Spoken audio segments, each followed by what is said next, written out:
네, 매주 시간 웨스트민스터 소요리 문답을 함께하고 있습니다. 목포세안교회 전희문 목사님 나오셨습니다. 목사님 안녕하세요. 안녕하세요. 네, 반갑습니다. 반갑습니다. 이제 9월도 많이 지나고 있습니다. 네. 9월도 지나가고 있는데 네. 계속해서 소요리 문답에서 십계명을 공부하다 보니까 자꾸만 기가 죽지요.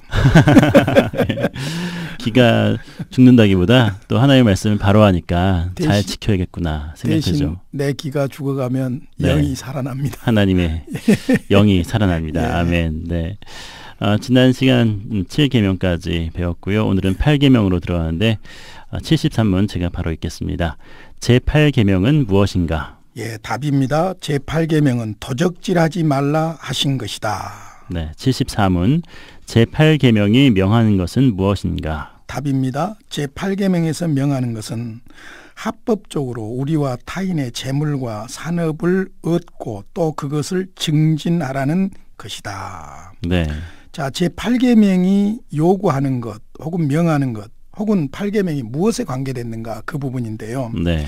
5계명은 부모 공경은 인간관계 모든 질서에 관한 법이라면은 6계명 살인하지 말라는 생명과 관련된 것이고 7계명 간음하지 말라는 순결, 정조를 지키고 보존하라는 그런 말씀이죠. 네. 도둑질하지 말라 이 말씀은 재산에 관계된 것입니다. 네. 자신이나 타인의 재산을 합법적으로 얻고 또 합법적으로 증진시키는 그것을 말씀하고 있다고 봅니다. 네. 그래서 제8계명은 우리 자신과 타인의 부와 재산에 관계된 것으로서 그것을 얻고 보존하는 일인데 중요한 것은 부와 재산을 위해서 합법적인 수단으로 얻고 또 증진시켜야 된다. 네. 그게 8계명에서 명하는 것 혹은 요구하는 것이라고 볼 수 있습니다. 그렇군요. 부와 재산을 얻고 보존하기 위해서 어떻게 해야 하는가? 네. 부와 재산을 얻고 보존하기 위해서 한마디로 말한다면 성실한 삶을 살아야 되겠죠. 네. 가장 중요한 것이. 그렇죠. 그런데 그것을 제가 좀 구체적으로 세분화시켜서 말씀을 드린다면 네. 첫째로는 직업 선택의 문제예요. 자신에게 합당하고 알맞은 직업을 선택하고 또 그것을 통해서 하나님과 동행해야겠지요. 네. 직업이 있어야 되겠죠. 그렇군요. 두 번째로는 그 직업을 통해서 선한 일을 도모해야 되겠죠. 네. 그 직업을 주신 하나님의 목적을 알고 세 번째로는 직업상에 맡은 일을 잘 관리하고 최대한의 이익을 얻고자 할 때 신중하게 분별력을 발휘해야 됩니다. 네. 이 분별력이라는 말이 재산 보존과 증식에 있어서 아주 중요한 말입니다. 네. 그리스도인으로서의 분별력. 그다음 네 번째로는 근검 전략입니다. 근검 전략에서 불필요한 지출을 금하고 욕망을 따라서 화스럽고 값비싼 치장을 금하고 네. 요즘 현대인들이 이런 말 들으면 기분 나쁠런지 몰라도 이거 필요합니다. 우리 경건 생활에 있어서. 네. 그래서 근검 전략.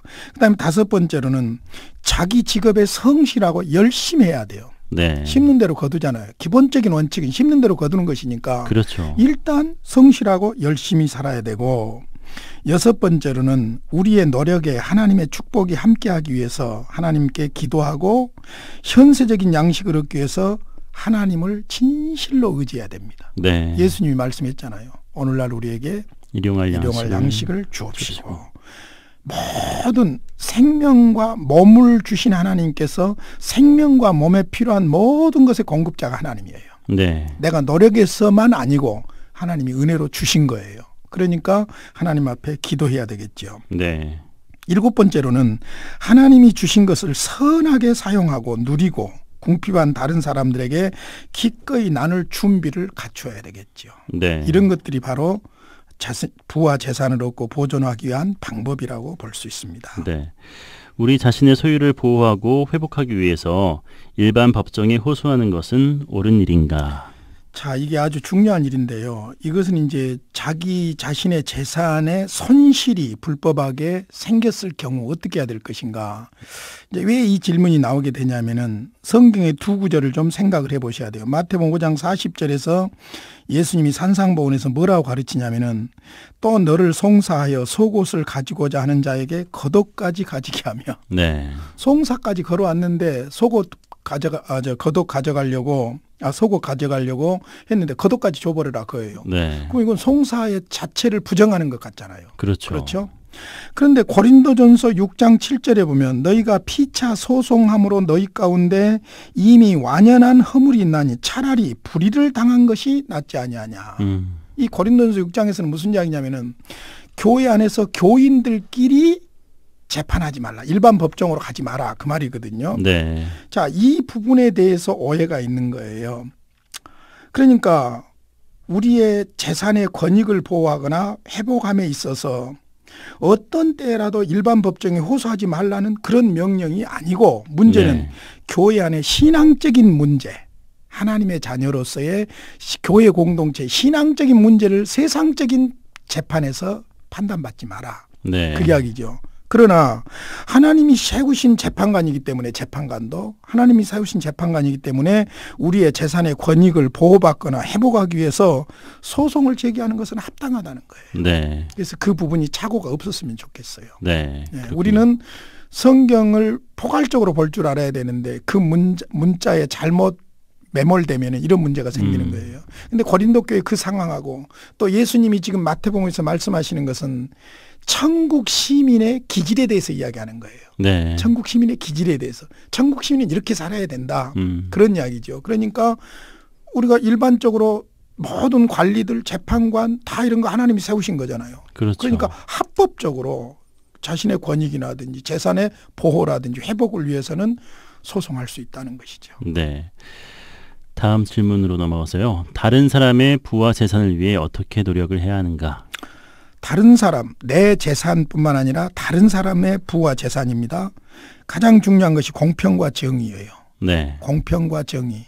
사실 우리 사회가 남의 재산, 나의 재산이 잘 보존되기 위해서는 공적인 법이 공의롭게 운영돼야 됩니다. 그렇죠. 그렇죠.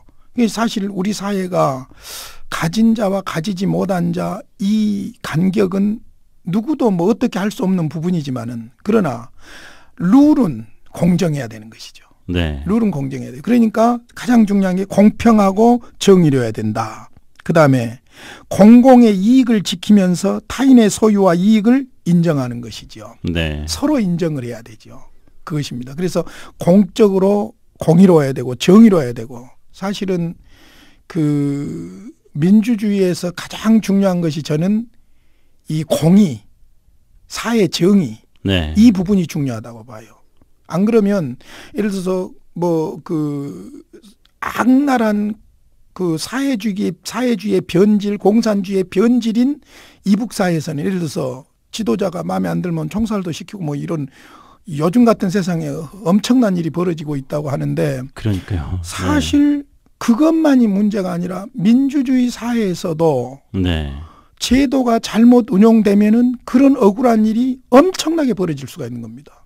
많이 일어났죠. 그렇죠. 네. 그리고 소위 민주주의라는 것도 엘리트 기득권이 딱 장악을 해버리게 되면은 서민들은 해집고 들어갈 데가 없는 거예요. 네. 자 보세요. 예를 들어서 법을 기득권이 장악을 하고 만들어버리면 자기들 유리한 대로 만들어버릴 거 아니에요. 그러면 결국 부자들은 계속 부자고 누리는 자는 계속 누리고 그렇지 않고 개천에서 욕나는 일은 점점 없어지는 것이고. 네. 그러니까 중요한 것은 다른 사람의 부와 재산을 위해서 우리는 공평과 정의, 공평한 룰을 가지고 우리가 함께 가야 되는 것이죠. 네. 네.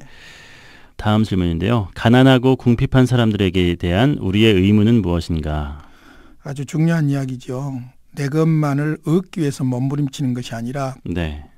그것을 얻는 목적이 또 중요하기 때문에 우리의 능력과 그들의 필요에 따라서 구제하도록 노력을 해야 될 것입니다. 네. 갈라디아서 6장 10절에서 기회 있는 대로 모든 이에게 착한 일 하라고 그랬어요. 특별히 믿는 사람들, 믿는 가정에 더욱 그렇게 하라고 했습니다. 네. 그래서 사실은 내 재산이나 남의 재산을 서로가 존중할 수 있는 방법이 뭐냐? 가난한 사람에 대해서 내가 긍휼한 마음을 가지고 나누려고 하면은 남의 것을 뺏으려고 하지는 않잖아요. 네. 예. 다른 사람의 소유와 관계한 정의는 무엇인가? 다른 사람의 소유와 관계한 정의의 척도인데요. 네. 첫째는 다른 사람을 진실함과 성실함으로 대해야 됩니다. 네. 여기서 시작돼야 돼요. 그다음에 두 번째로 약속과 신용을 성실히 지켜야 됩니다. 신뢰가 무너지면 사회는 무너지잖아요. 네. 세 번째, 매매에 공평해야 합니다. 네 번째 마땅히 줄 것을 줘야 되지요. 네. 무슨 말입니까? 임금체불 같은 건 말이죠. 그렇죠. 추석 앞두고 그때 당시에 제가 뉴스를 들었는데 우리나라 체불 임금이 거의 1조더라고요. 9천 몇 억. 와. OECD 국가 중에서 뭐 2인가 되더라고요. 네. 기가 막힌 이야기예요. 그러니까 마땅히 줄 것을 줘야 되고 그다음에 다섯 번째 저당한 물건이나 보관한 물건을 훔치거나 취득하면 안 된다는 것이죠. 네. 이런 것들. 사실 여러 가지로 이야기하고 있지만은 중요한 것은 다른 사람을 진실함과 성실함으로 대하는 것이 중요하지요. 거기서 출발한다면 이런 예. 문제들은 발생하지 않겠죠. 예. 제75문인데요. 예. 제8계명에서 금하는 것은 무엇인가? 답입니다. 제8계명에서 금하는 것은 우리 자신이나 우리 이웃의 부와 재산을 부당하게 저해하거나 방해하는 일이다. 아까 명하는 것과 금하는 것은 항상 반대적이죠. 네. 우리 자신이나 우리의 이웃의 부와 재산을 부당하게 저해하거나 방해하는 것. 자, 그럼 여기서 우리 자신의 부와 재산을 저해하는 일에 대하여 8계명이 금하는 것은 무엇일까? 네. 아까 저해하는 것 하거나 방해하는 것이라고 했으니까 첫 번째로는 탐식, 음주, 선정적인 모임, 노름 등으로 재산을 탕진하거나 허비하는 것입니다. 네. 방탕을 좇는 자는 궁핍함이 많으리라 그랬어요. 잠언 28장 19절에. 그러니까 탐식, 음주, 선정적인 모임, 노름 이런 거 금해야 됩니다. 두 번째, 매우 불확실한 것에 무분별하게 모험하거나 아주 무모한 투기지요. 네. 함부로 보증 서는 일을 하거나 음. 자신의 직업을 소홀히 함으로 손실을 얻는 것들이에요. 네. 자기 진짜 본업을 놔두고 도박하러 다니고 자꾸 이상한 짓 하고 네. 그것이죠. 이런 그다음에 예. 또 그러니까 그런 것들을 금할 뿐만 아니라 직업을 소홀히 하고 그래서는 안 된다는 것이죠. 네. 그리고 한 가지는 직업상의 의무를 게으르고 나태하게 하는 것입니다. 어찌됐든 자기 일에 성실하게 사는 것이 필요하다는 것이죠. 왜? 자기 일에 성실하지 못해서 문제가 생기니까 남의 거 뺏으려고 하는 것이죠. 네. 예, 저해야지요. 우리 자신의 재산을 지나치게 증식하는 일에 대해서 8계명은 어떻게 금하고 있는가? 예. 부자가 되고자 하는 무절제한 욕망과 걱정으로 재산을 모으는 일이나 육체가 쇠약해질 정도로 일을 하거나 종교적인 의무를 위한 시간도 배제하는 그런 지나친 과욕을 금하고 있습니다. 네. 히브리서 13장 5절에 그런 말씀 나오죠. 돈을 사랑하지 말고 있는 바를 족한 줄로 알아라. 디모데전서 6장 9절 이하에 보면 돈을 사랑함이 일만하게 뿌리가 된다. 심지어는 이것 때문에 믿음에서도 떠나게 된다. 네. 돈이 일만하게 뿌리가 아니라 돈을 사랑함이 지나친 욕심이죠. 네. 두 번째, 재물을 얻기만 급급하고 사용하는 일에 마음을 두지 않는 탐심을 갖는 것을 금하고 있습니다. 네.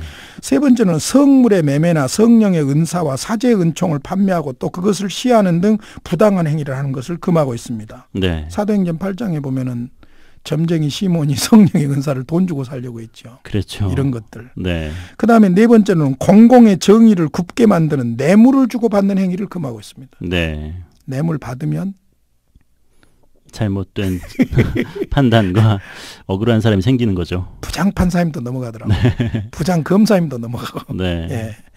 뇌물을 주지 말아야 될 것을 말하고. 그다음에 다섯 번째로 온당치 못한 예술이나 점성술이나 숫자판 던지기나 부당한 방법으로 돈을 모으는 이런 수단들을 다 금하고 있습니다. 네. 예. 금하는 것입니다. 제8계명은 모든 사람에게 대하여 불의와 부정을 행하는 것을 금하고 있는데 어떤 예. 것들이 있나요? 자, 예를 들어서 다른 사람의 물건을 과소평가하거나 평가절하하는 거예요. 네. 자기 물건도 아닌 남의 물건을 과소평가하고 평가절하고 무시하고. 근데 그런 사람들이 또 되게 그거 사가지고 가서는 제일 좋다고 그래요. 그렇죠. 성경에도 나와 있죠. 그런 식으로. 또 그다음에 두 번째, 물건을 팔 때 양심을 거역하면서 나쁜 것을 알면서도 좋다고 말하거나 네. 부당한 가격을 매기거나 무게와 그 수치를 속이는 것이죠. 저울을 속이는 거죠. 네, 네. 두 개의 저울을 갖는 거 이런 것들이죠. 네. 그다음에 세 번째는 상호간에 훔치는 것을 직설적으로 금하고 있습니다. 네. 도둑질하지 말라. 예. 네. 제8계명에서 금하는 훔치는 행위는 어떤 것들이 있는가? 먼저 가정 안에서 네. 훔치는 것이 있고 가정 밖에서 훔치는 것이 있는데 가정 안에서는 관리인이 주인의 재산을 절취하는 것 금하고 있습니다. 네. 당연히 청직이니까 관리만 해야지. 그렇죠. 착취하면 안 되죠. 네. 자식이 부모의 재산을 속이거나 훔치는 행위 이런 것도 합법적이어야지. 요즘 뭐 종종 보면은 부모 자식 간에 부부 간에 이 돈 때문에 네. 문제가 많이 생기던데 이것도 정확하게 해야 돼요. 합법적으로. 네. 합법적으로. 예를 들어서 그 남편이 죽었을 경우 아내와 자식에게 그 유산이 같은 비율로 주어지거든요. 네. 그것을 막을 수 있는 방법이 예를 들어서 아파트를 부부 공동 명의로 한다든지. 그러면 이제 돌아가신 후에도 아내의 몫이 되는 거죠. 네. 그러니까 이런 합법적인 것이 필요하죠. 그런데 네. 뭐 자식이 부모의 재산을 속이거나 막 갈취하거나 이런 것들도 금하고 있는 것이죠. 네. 그다음에 이제 가정 밖에서는 공적인 절도 행위죠. 거룩한 목적으로 바쳐진 어떤 것을 폭력이나 속임으로 빼앗는 것이나 성별된 사람이 정당한 명분 없이 자리를 이탈하는 신성모독도 도둑질이에요. 네. 예, 신성모독. 그렇군요. 그다음에 두 번째로 다른 사람의 자유나 특권을 탈취하거나 개인의 이익을 위해서 공익에 손상을 주는 일을 하므로 공동체를 속이고 재물을 훔치는 것. 예를 들자면 공유지를 사유지화하는 행위라든지 네. 매점 매석을 한다든지 독점을 한다든지 네. 이런 것들도 공적인 절도 행위라고 볼 수 있는 것이죠. 나의 이익을 위해서 남을 괴롭게 하고 남의 것을 더 뺏으려는 그런 마음이 그 밑에 있는 거죠. 조금만 우리가 생각해 보면 우리가 사실 실수하기 범한 것들이 많아요. 실수하기 쉬운 것들이 많아요. 네. 도둑질과 관련 내가 본의 아니게 도둑질하는 것들이 많아요. 네. 본의 아니게. 그런 점들을 이제 십계명에서 각인시켜 주는 것이죠. 네. 제8계명에서 보다 포괄적으로 금하는 것들은 무엇인가? 포괄적인 겁니다. 자, 가정 안에서 가정 밖에서 공적으로 그다음에 아주 포괄적으로 훔친 물건이나 그 밖에 부정한 방법으로 얻는 것을 도적과 그 몫을 나누는 행위. 네. 포괄적인 것이죠. 네. 길을 잃은 어떤 것을 감금하는 행위. 성경에 다 근거가 있는 말씀들입니다. 네. 약속한 것이나 맡겨진 어떤 일들에 거짓되거나 불성실할 경우 도둑질이에요. 이것도. 빚진 사람에게 동정심이나 인내심이 없이 무자비하게 요구하는 것. 고리대금업자들이죠. 이웃의 생계수단인 저당물을 잔인하게 차압하는 경우. 네. 성경에 보면은 그 겉옷을 저당 잡았으면 해지기 전에 돌려주라고 그랬죠. 그러니까요. 왜냐하면 유대인들은 통옷 그것이 밤에는 날씨가 추울 때 담요 역할을 하기 때문에 네. 밤에 그 겉옷이 없으면 부들부들 떨 거 아니에요. 그렇죠. 하나님이 그 사람이 그 떨고 있는 기도를 들으신다는 거예요. 그러니까 저당 잡혔어도 인정적이어야 된다는 것이죠. 네.